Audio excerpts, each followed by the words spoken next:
Welcome to Retirement Rescue Radio, a show specifically designed to help retirees and pre-retirees maximize their financial efficiency so you can live the retirement lifestyle you've always imagined.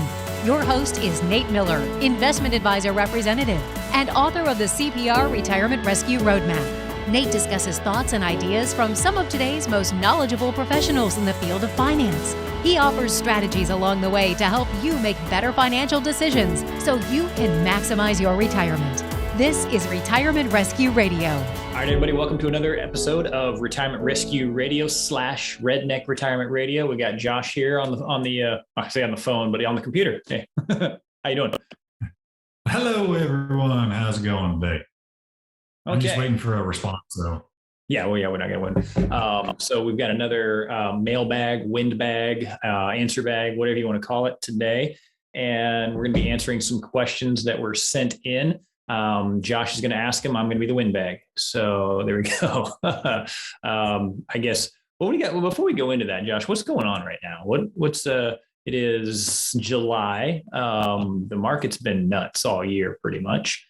And we've got, crazy inflation rates. We've got interest rates that are continuing to be risen by the Fed. So, a lot of people got a lot of questions. And so we're going to answer some, and some of these questions might not necessarily be related to all of that. They're just going to be general retirement questions, but everybody's got questions. And so we just want to make sure we can give good answers. And we are both kind of wearing almost the same color shirt here. That was not on purpose. You're in the Topeka office. I'm in our Lawrence office. So we did not coordinate this ahead of time. Let's see. Nope. Yeah. And what else? So I think I may have mentioned this in some of our past episodes of, I was wanting to have a martial arts tournament this year. That was part of one of my goals at the beginning of the year was, stop laughing. Hang on a second. No, don't give it away. And so it was to help teach my son a little bit of a lesson, because I feel like a lot of times we're not taught what it really takes to be successful, and especially when you look at the media, you see somebody successful, you don't know what went into all of that success. You just see the end result. And so I think a lot of people don't really understand the process that it takes to become successful. So I was wanting to help my son understand that. And he really doesn't get to see a whole lot of what we do here, right? It's like I can set a business goal for a certain amount of whatever that we want to do for the year. And then he goes off to school, I go off to work, and he doesn't really get to see any of the work that happens. He just gets to see the end result again, right? But with the martial arts thing, since I'm a black belt, like he could see me going to class. Actually, he came with me, to some of those classes to see the work I was putting in, see the work I was putting in at home as well when I'm practicing, working out, exercising, all of that, and then come to the actual martial arts tournament with me and watch me win, right? And that's my mindset. It's like, watch me win. I don't train to get second or third. It's like, watch me win. In the small off chance that he did, watch me not win, then he would see how I handle defeat. The one thing that I did not think was going to happen was my own body kicking my butt. And that's exactly what happened. So I'm 27 seconds in to my first fight. And I throw an axe kick on this guy, which for those of you that don't know what an axe kick is, just imagine if you have an axe in your hand and you raise it up over your head and you swing down to chop whatever you're doing. Well, now imagine your leg doing that exact same motion. You swing your leg up over your head, and then you're basically coming down on top of their head is really what you're trying to do. My leg does not have that action. Mine can still make it. So that's what I did. And I kicked the guy, but my base leg, the one that was still on the ground, twisted, popped, and I went down. And so it turned out I ended up tearing my LCL. Doesn't need surgery or anything like that, but I am kind of hobbling around a little bit today. So instead of understanding that lesson, my son got to get a lesson in sportsmanship, because after that happened, then I realized, the rest of the people that are there that are now, getting firsts and seconds and thirds and, all that stuff. I'm going to go up there. I'm going to be the loudest cheerer. I'm going to clap louder than anyone else. And, because the success that these guys got, they're worthy of just as much as I would have been had I won, and so not having, sour grapes about it. Was I angry? Not really. I was more disappointed. 20-year-old me, would have been angry. It's like 42-year-old brain is still 20. Exactly. Was just highly disappointed. Because I mean, in my heart, like the 27 seconds, I could tell, I was like, I'm better than this guy. I can beat him. And he went on to win. And so I'm just like, yeah. So that's the disappointment that comes in there. But my son got to see that. He got to see how I handled that. He got to see, sportsmanship. And so maybe a better lesson. Who knows? I don't know. So anyway, enough of that. What do we got today, Josh? All right. Well, first one off, let's start with Lee. He says, I always assumed that I'd send my kids to an in-state college, but my daughter is very interested in a private school that costs 6 times as much. Can I really justify that kind of expense for a college education? I'm skeptical that her education would really be 6 times better there. It's a great question. So, I don't really know if the education would really be 6 times better. It's the same argument I think my wife and I have a lot of times when it comes to our grocery budget, right? It's like if she wants to buy organic and it's twice as expensive, and I'm like, do I really get twice the health benefits out of this? Or, I mean, I know it's a little bit better for me. And there's the discussion of, was it pasture raised chicken, or, was it pasture raised beef, grass fed, grass finished, all that kind of stuff? Or was it grain finished, whatever, right? There's how much extra benefit are you really getting from it? But here's like for college though, like I said, the difference might not necessarily be in the education itself. It could be from who they associate with. Right. I mean, there's testimonials everywhere of students that go to colleges like Harvard, Georgetown, the Ivy Leagues, all that kind of stuff, where it's the relationships that are built. For example, I know of kids that have had relationships with like a prime minister's kid, right? Or maybe they meet the child of a celebrity and they're still friends, And so that's a great network of people because, when you hang out with, there's this old saying, if your 5 best friends are millionaires, there's about to be another millionaire. And if your 5 best friends are thieves, there's about to be another thief, right? And so it's the idea of birds of a feather flock together. And so if you're hanging around people that have had success modeled their entire lives, then that's just going to help you, grow as well. So that could be the difference there. So whatever you and your child decide is right for them, or the right college, just make sure your retirement plan can handle that, or even your like current plan can handle that. So it might be worth sitting down with someone and just figuring out how much is it going to cost? What are you bringing in right now? What do you have going into retirement? Is that going to be enough? So it would be a look at your full retirement picture just to find out what would really work and whether or not you can handle it, and what kind of even, scholarships might even available for them to help offset some of that cost for you. So great question. Yeah, it's not always what you know that does help, but it is a lot of who you know that helps out as well. Good. All right, next one. Pamela says, is there a better way to save for college than pumping money into a 529 plan? Let's just stay on the college topic for now. Sure, why not? All right. Yeah, because a lot of my clients, they want to not only leave something behind for their kids, but they want to help out the grandkids too. Maybe and sometimes even more. Right.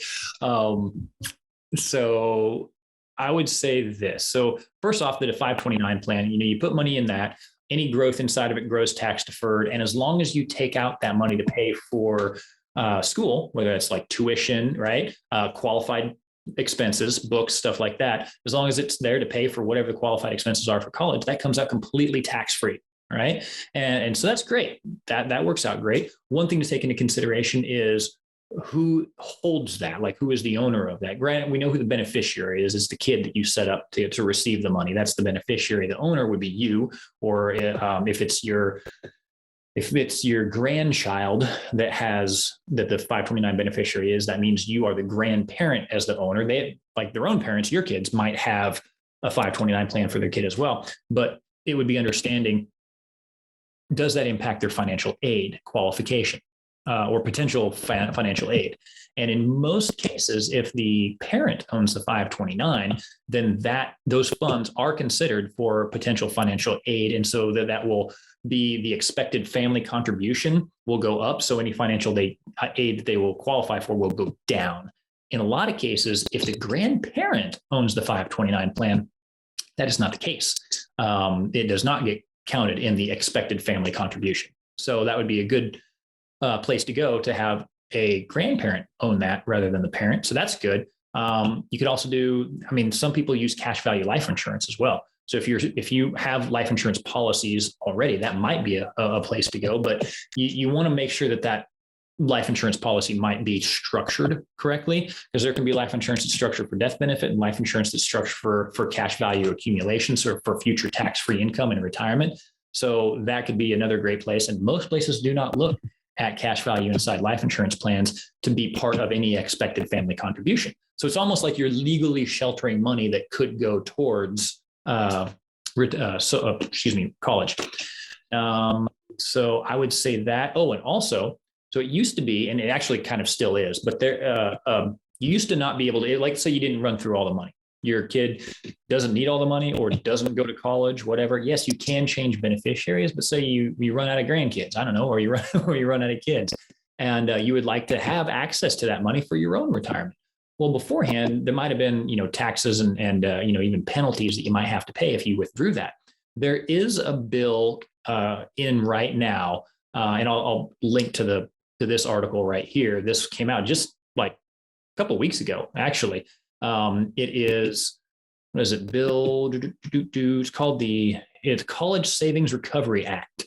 And it was originally included as part of Burr's Boost Savings for College Act in 2017.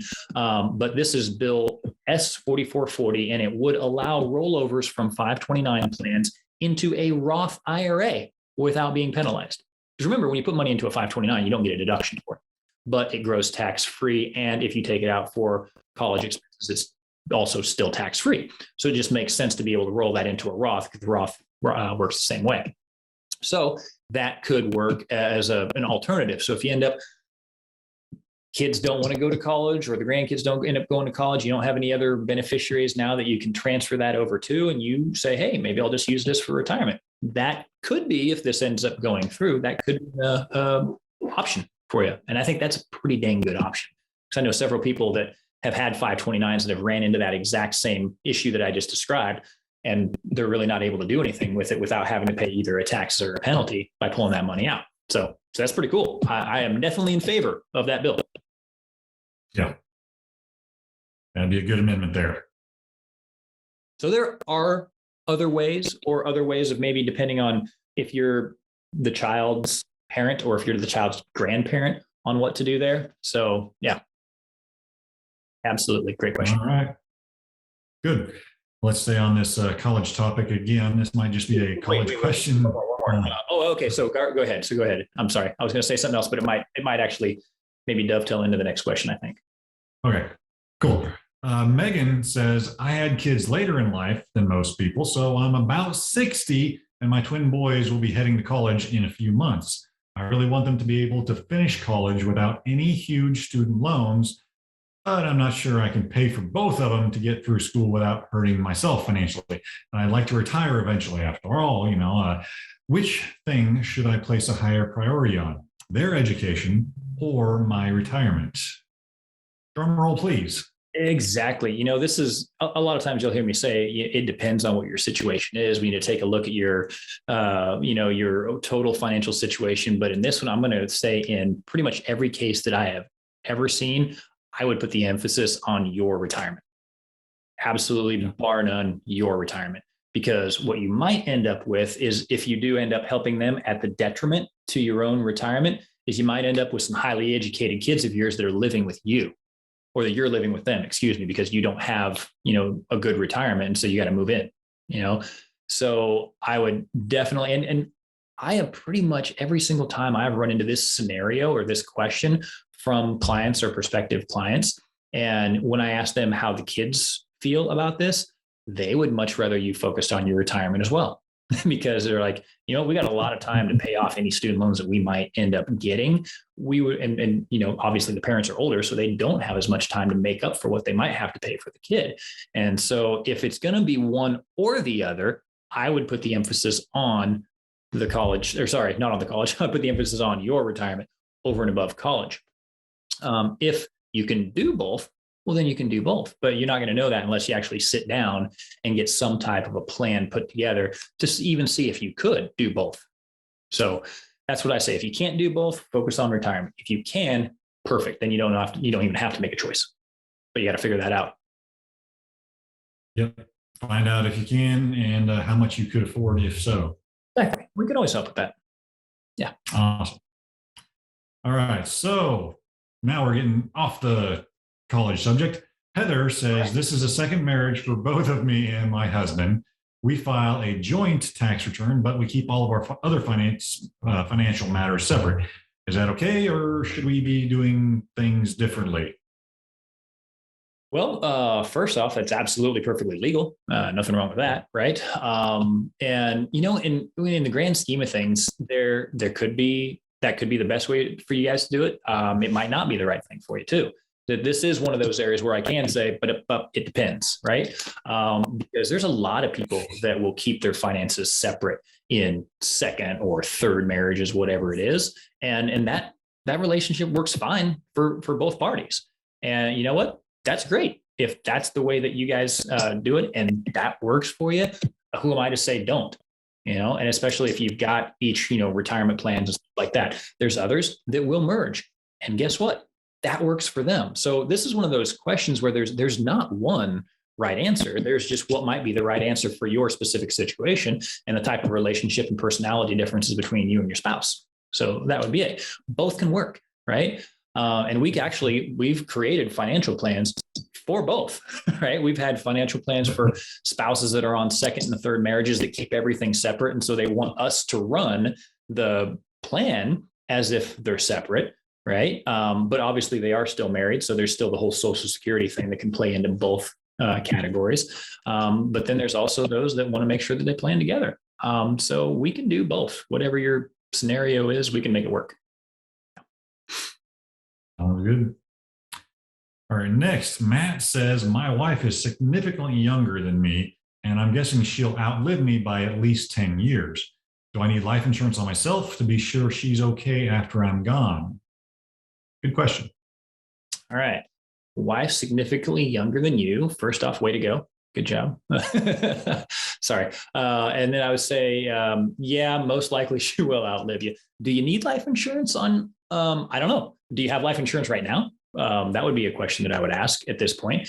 And yeah, there are usually a little bit of nuances for people that there is like a pretty wide age gap, right? And we would have to find out a few things, right? It doesn't say whether or not you're retired or not, how old you are or anything like that. So if she's going to still work. So when you say significantly older, I don't know what that is. You say that she's probably going to outlive you for at least 10 years. Well, we know that statistically, the average age of widowhood is 56, which is extremely young. So in those cases, even if there's not a big age difference between the husband and wife, average age of widowhood, no, I'm sorry, 59. I thought that was low, but then one of my first clients who passed away, his wife was 56. So she was actually younger than the average. And so, yeah, 59 is the average age of widowhood. And so you will be having a spouse outlive most guys for 10 years plus. So that's definitely not, something that won't happen. So I would say, one, do you have life insurance already? Two, have you gotten some kind of financial plan to find out what that looks like? Maybe you have enough assets to where it really doesn't matter if you get life insurance or not. Maybe you do. And so really, again, it depends is going to be the answer. I know that's, you don't like me saying it depends. You'd want a more definitive answer on what that is. But honestly, you probably need to get some type of a plan in place before I can definitively make that decision for you. Yep. Everything, you got to make sure on everything. So we can't just say yes or no. Mm-hmm. Got to go through it individually. Yeah. All right. Last one for today. Gerald says, I'm thinking about having my mom sign her house over to me so that she won't have to sell it if she goes into a nursing home and runs out of money. Is this a smart move? Yeah. Oh, well, there's a few things here. That's a lot of noise right there. Say what? So that was a lot of funny noises there. Yeah, because I'm I got several things going on in my head there at once because one, do you have siblings, right? And so if she signs the house over to you, and then she passes away, is there language anywhere, trust, will, anywhere that says what she would like the house to do, who she would like it to go to, how it's supposed to be split up, that ownership, right? Because if she just signs it all over to you, but ultimately her wishes where everybody gets it, distributed evenly, but there's no legal document that says that, there is nothing stopping you except for maybe, morality, doing the right thing to split that up with the kids or with the rest of your siblings. Two, I would also say this, there's not a reason to sell the house or really sign it over, because if somebody goes into a nursing home, they allow you to keep your home. It's like you don't have to sell your home in order to qualify for Medicaid, or if that's what you're wondering, whatever state you're in and whatever they call it. You do not have to sell your house. If you sell your house and now that turns into cash, well, now you do have to spend down that cash before you can qualify for Medicaid. And so I would not sell the house to think you can qualify for Medicaid by doing that, or to shelter that, because it's already sheltered. It didn't used to be, but it is now. So yes, they get to keep the house. Matter of fact, even if your mom, let's say if your mom was married and your dad actually went into a nursing home, she can still keep the house. She can keep a car. She can keep up to, I'm going to mess up the number here. It used to be around $125,000, I think it is. We're somewhere around $125,000 ish of assets in her own name that don't have to be spent down for Medicaid. And so the house is included in that. So no, she wouldn't have to do that. Now, if she passes away, the state may try to get that money out of the house after that. And so that's when you go to like maybe the 5-year look back possibility. So there's where it might work. But again, I would find out, I need to know if you guys have siblings, if there's a trust involved, will involved, any of that kind of stuff. So hopefully that helps give you a starting point to answer that question. But I mean, it's still not going to be a specific question. Could be a good, could not, Yeah, and that 5-year look back thing is a very important thing to be considered. So when trying to get assets out of their names. So if your mom has already started showing some signs that she may need to go into some type of a nursing home or have some type of an assistance here pretty quickly, it's probably too late.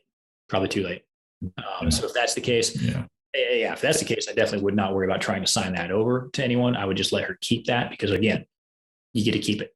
It's like she gets to keep, you don't have to spend that down or get rid of it or sell it in order to qualify for Medicaid. And then if none of the kids want to live in it, you can Airbnb it or something, right?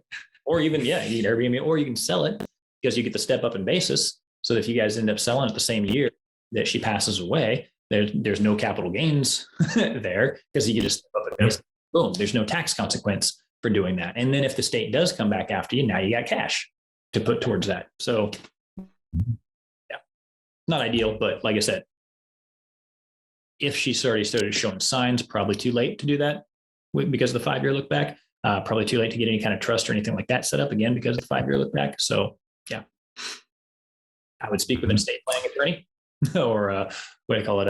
Definitely. Elder planning attorney, elder care attorney, elder law attorney to get that set up. All right, well, that's it for today. So Nate, if they want to ask you a question, where can our listeners go? I'm going to give them your cell phone. No, it's asknate@retirementrescueradio.com. And if you email into that, we'll probably end up getting it read on the podcast here. So yeah, asknate@retirementrescueradio.com. And there should be a link in the show notes as well for if you have any questions on any of these as well, 15-minute phone call, jump on our calendar. We'll be able to help you out. Well, it was good. I think this afternoon, let's get outside and get into that triple-digit heat. How about that? Oh, it's only supposed to get up to 100 degrees today. Yeah, only. I mean, and we're in Kansas, so I mean, it's not like it's humid at all either. So, yeah, not at all. Only like 90% humidity. I know. Rain this morning, so not a dry heat. All right. Yeah, I guess that's it, guys. Stay cool. We'll bring you some more content here because we always want to empower you to live the retirement you deserve. Take care. Have a great week, guys.